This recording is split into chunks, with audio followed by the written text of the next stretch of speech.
अभी तक की 10 बड़ी खबरें देखें 7news.in पर। G7 मीटिंग के दौरान जयशंकर ने अमेरिका, दक्षिण कोरिया, जापान और इटली के विदेश मंत्रियों से की मुलाकात।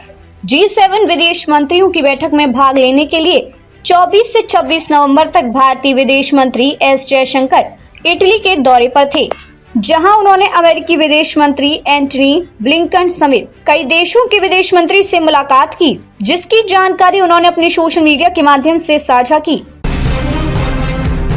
संभल हिंसा, 2750 लोगों के खिलाफ केस दर्ज। उत्तर प्रदेश के संभल कांड को लेकर अहम खुलासे सामने आ रही हैं। पुलिस का दावा है कि पूरी हिंसा पूर्व नियोजित थी। फंसे हुए प्रमुख लोगों में समाजवादी पार्टी के सांसद जियाउर रहमान वर्क, विधायक इकबाल महमूद के बेटे सोहेल इकबाल और मस्जिद के अध्यक्ष जफर अली शामिल हैं। पुलिस ने 7 मामले दर्ज किए हैं, जिनमें 2 दर्जन से अधिक लोगों को नामजद किया गया है, जबकि लगभग 2750 अज्ञात हैं। सांसद वार्क और विधायक के बेटे दोनों पर भीड़ को हिंसा के लिए उकसाने का आरोप है। पुलिस ने अब तक 25 संदिग्धों को गिरफ्तार कर हिरासत में ले लिया है। कई अन्य लोगों से पूछताछ की जा रही है। पंजाब में पराली की आग को लेकर नासा के सैटेलाइट से धोखा। पंजाब में पराली जलाने की घटनाओं पर विशेष पड़ताल करने जा रही हैं। ये खुलासा पंजाब सरकार के उस दावे को गलत साबित कर सकता है, जिसमें कहा गया है कि पराली जलाने की घटनाएं 70% कम हुई हैं। हमारी पड़ताल में ये बात सामने आई है कि नासा का सैटेलाइट पराली जलाने की घटनाओं को सभी नहीं पकड़ पाता है। सैटेलाइट दोपहर 2 बजे से गुजरता है, जबकि पराली जलाने का काम शाम 4 बजे के बाद शुरू होता है, जिससे सैटेलाइट की नजर से यह घटना बच जाती है।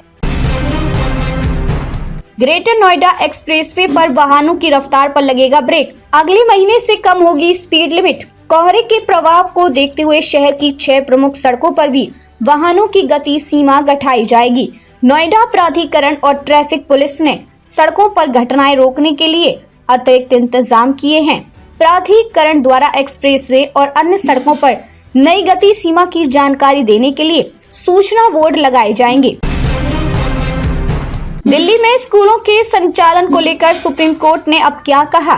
राजधानी की हवाओं में घुले प्रदूषण के जहर को ध्यान में रखते हुए बच्चों के लिए स्कूलों को बंद करके उनकी ऑनलाइन कक्षाएं शुरू करने को कहा गया था, लेकिन सोमवार को सुप्रीम कोर्ट ने कहा कि यह CAQM तय करे कि स्कूल ऑफलाइन खोलने हैं या हाइब्रिड मोड में ही कक्षाएं लगाई जा सकती हैं। आपस में क्यों लड़ रहे महाराणा प्रताप के वंशज, सड़कों पर आया राजमहलों का विवाद। पिछले कुछ दिनों में उदयपुर राज परिवारों के आपसी विवाद का गवाह बना हुआ है।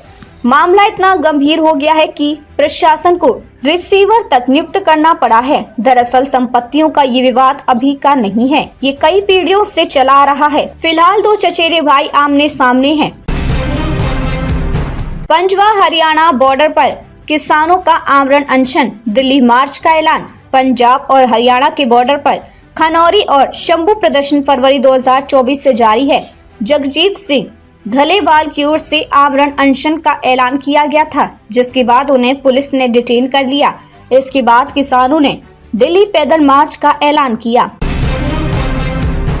हिमाचल में HRTC बसों में दूध और सब्जियों के ट्रांसपोर्टेशन पर नहीं लगेगा किराया। डिप्टी CM मुकेश अग्निहोत्री ने कहा कि हम लगेज पॉलिसी लेकर आए हैं। जब भी हम कुछ लागू करते हैं तो हमें सुझाव मिलते हैं। जनता की मांग थी कि दूध और सब्जी का उत्पादन करने वाले या सप्लाई करने वाले किसानों को हमारी बसों में रियायत दी जाए। हमने उनकी मांग को स्वीकार किया और दूध और सब्जी सप्लायरों के लिए टिकट हटा दिए हैं। हेमंत सोरेन ने पीएम मोदी समेत इन नेताओं से की मुलाकात। शपथ ग्रहण में शामिल होने का दिया न्योता। हेमंत सोरेन को विधायक दल का नेता भी चुन लिया गया है और 28 नवंबर को एक बार फिर वो राज्य के मुख्यमंत्री के रूप में शपथ लेंगे। रांची के मोराबादी मैदान में उनका शपथ ग्रहण समारोह आयोजित होना है। हेमंत सोरेन इस कार्यक्रम के लिए विभिन्न दलों के नेताओं को आमंत्रित कर रहे हैं।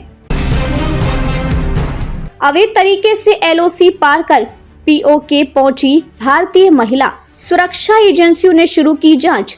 जम्मू कश्मीर के पूंछ में एक भारतीय महिला अवैध तरीके से सीमा पार कर POK में चली गई। अब सुरक्षा एजेंसियों ने मामले की जांच शुरू कर दी है और यह पता लगाने की कोशिश कर रही है कि फातिमा ने यह कदम जानबूझकर उठाया है या किसी ने उसे ऐसा करने के लिए प्रेरित किया है। अधिकारियों ने बताया कि घटना के बाद सुरक्षा बलों ने सीमा पर गश्त बढ़ा दी है।